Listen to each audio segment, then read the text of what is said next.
Welcome to the Slop Farm. Enjoy the video. You'll start by making sure you're signed into an admin account. This avoids permission blocks. Once signed in, enable Bluetooth from the system tray or quick actions so Windows lists paired devices. Next, open Settings and go straight to Devices.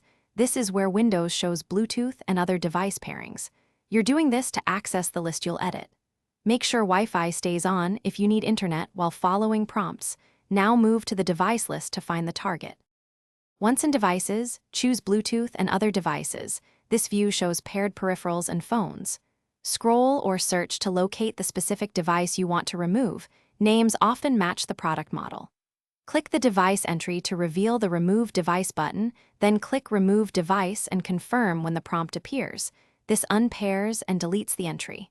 You're doing this to free the pairing slot and prevent automatic reconnection. After removal, make sure the device. To finish, restart Bluetooth or reboot the PC so Windows clears caches and stops background services that might retain the pairing. If the device still appears, open Device Manager, expand Bluetooth, right-click the adapter or device and choose Uninstall to remove drivers, then reboot. If remove was grayed out earlier, make sure the Bluetooth device is powered off or out of range, then try again. This prevents active connections from blocking removal. As a final tip, run the Windows Bluetooth troubleshooter if problems persist. Thanks for watching. Consider subscribing if we helped you today.